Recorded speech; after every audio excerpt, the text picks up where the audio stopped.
Ready start. महोदय, विधिवेत्ताओं ने इस अधिनियम की कमियों को बताया और कुछ मायनों में ब्रिटिश कानून से भिन्न होने के कारण यह उतना शक्तिशाली नहीं रहा।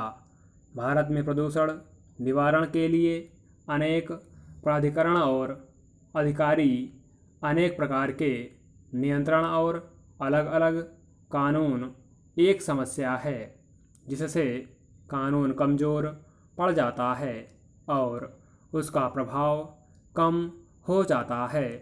इसके अलावा जो लोग प्रदूषण के शिकार होते हैं वे प्रदूषण नियंत्रण मंडल की स्वीकृति के बिना सीधे न्यायालय में नहीं जा सकते।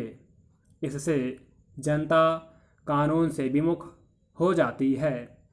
अधिनियम की खामियों के कारण हाल ही में केरल उच्च न्यायालय द्वारा प्रदूषण नियंत्रण मंडल का मुकदमा खारिज कर दिया गया। जल अधिनियम 1974 के अनुरूप वायु प्रदूषण निवारण एवं नियंत्रण अधिनियम 1981 तैयार किया गया। खेद है कि अधिनियम का प्रारूप तैयार करने वालों और विधायकों ने इसके लिए समाजवादी राष्ट्रों के व्यापक पर्यावरणीय कानूनों की सहायता नहीं ली। यह बड़े हर्ष का विषय है कि वर्तमान कानूनों की कमियों को देखते हुए संसद द्वारा पर्यावरण अधिनियम 1986 का 29वां अधिनियम पारित किया गया।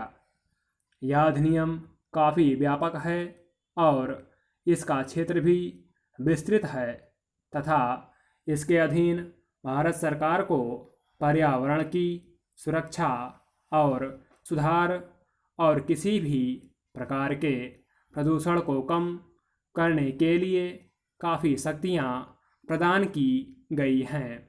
इसमें जल, वायु आदि के मानक निर्दिष्ट करने और उद्योगों की स्थापना तथा खतरनाक पदार्थों के रखरखाव के संबंध में प्रतिबंध लगाने में सावधानी बरती गई है। पर्यावरण के प्रदूषण के कारण होने वाली दुर्घटना से बचने और उद्योगों की चिमनियों से निकलने वाले प्रदूषणकारी तत्वों पर नियंत्रण के लिए अन्य उपाय करना केंद्र सरकार के अधिकार क्षेत्र में आता है। इसके अधीन पर्यावरणीय प्रयोगशालाएं स्थापित की जा सकती हैं और विश्लेषक नियुक्त किए जा सकते हैं। दोषी निगमित क्षेत्र और सरकार के विभागों को भी दंड दिया जा सकता है। यद्यपि यह कानून काफ़ी साहसिक कदम समझा जा सकता है लेकिन संकट के समय निष्प्रभाव साबित हो सकता है। इन नए कानूनों में भयंकर दोष रह गए हैं।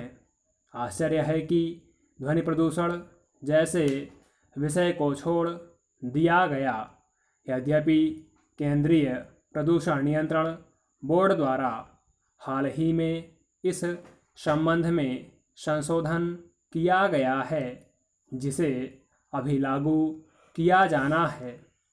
जनता की भागीदारी को प्रोत्साहित नहीं किया जाता और अफसरशाही पर अत्यधिक भरोसा किया जाता है।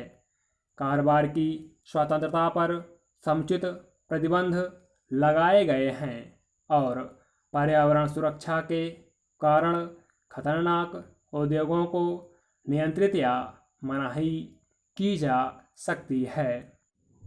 संविधान के अनुच्छेद 21 में दिए गए जीवन के अधिकार के अधीन प्रदूषक उद्योगों पर लगाए गए सारे प्रतिबंध वैध हैं।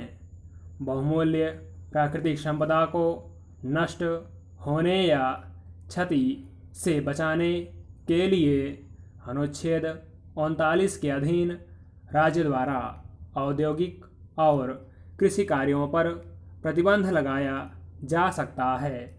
अनुच्छेद 39 खा के अधीन भौतिक संसाधनों पर नियंत्रण ताकि उनका सामान्य हित में सर्वोत्तम उपयोग किया जा सके।